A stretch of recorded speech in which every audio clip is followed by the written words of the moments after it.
Welcome to A.D.A.P.T, your personalized AI coaching program. You upload a spreadsheet to an AI chatbot. You ask it for sales trends. It gives you a beautifully written answer with confident numbers that are completely made up. This is the hallucination problem, and it is the single biggest risk when business leaders use AI for data analysis. The good news is there is a simple fix. You stop chatting with the AI on numbers.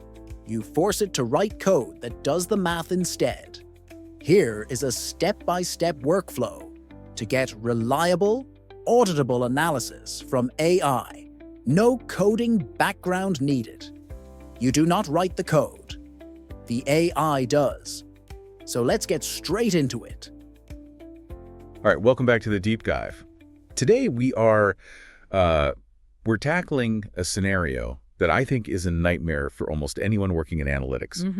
You upload a spreadsheet to an AI, you ask for some trends, and it gives you this brilliant, confident-sounding answer that is just completely wrong. The confident hallucination. Oh.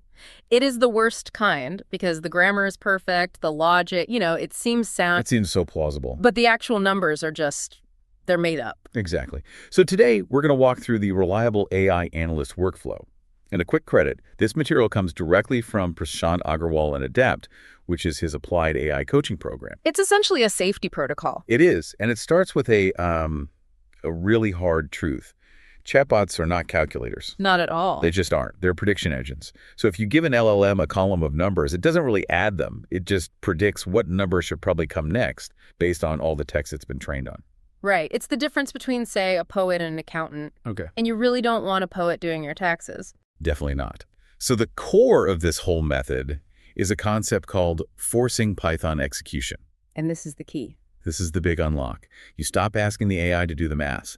You ask the AI to write a Python script to compute the math. It's a separation of powers, really. The AI acts as the architect. It gets your intent and it writes the code. Right. But the Python environment itself, that's the builder. It actually executes the calculation. And if the code is wrong, it just errors out. It throws an error. It's binary. It fails or it works. It doesn't guess. But, even the most perfect Python script is going to fail if the data is a mess. Which brings us to garbage in, garbage out. With a very specific AI twist, though, it's this battle between formatting and structure. Yes, and this is where I see so many business users trip up. Yeah.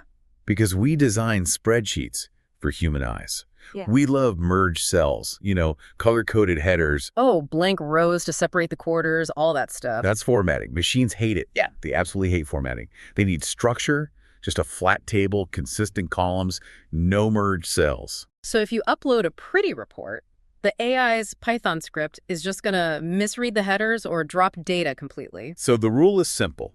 Clean data gets clean analysis. Yeah. You have to strip out all the human stuff before that file ever touches the AI. Okay, so once you have that clean file, Agarwal lays out a 5-step framework. Right, and you have to do it in order. Clean, verify, analyze, validate, and then decide. And I've noticed people love to skip step 2. Oh, verify. Every single time. They just jump right over it. You upload the file, and immediately you want to ask, so what are the sales trends? And that's a huge mistake. The very first prompt has to be mechanical. Like what? You have to say something like, using Python, list the sheet names, count the total number of rows, and show me the date ranges. It's boring, but critical. You're basically just establishing a handshake. You're making sure the AI sees the exact same file that you uploaded. Precisely. And only when that is confirmed do you move to step 3. Cute. Analyze. But even here, there's a nuance. You don't just say, analyze this. All right, because the case study in the source material, it had, 360,000 rows of data? Yeah, a massive retail data set. If you just ask for insights, the AI just drowns in all that noise. Yeah. You have to engineer the focus. So you ask Python to create a subset. Exactly. You say, create a new data frame for only brand X, brand Y, and brand Z, and only for this specific package size.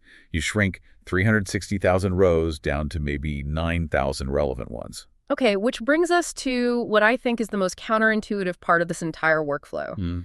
In almost every other prompting guide, they tell you to start by giving the AI a persona. You are a world-class data scientist. Right. But here, you do that dead last. Which is fascinating. Why wait? because you don't want the AI applying its quote-unquote judgment or any creative interpretation to the raw math. You want cold, hard calculation first. Ah, I see. So only after you have the verified numbers and you've run the Python analysis, then you say, okay, now act as a retail expert. Look at these verified outputs. What's the business impact? That distinction is so crucial. Verification is mechanical.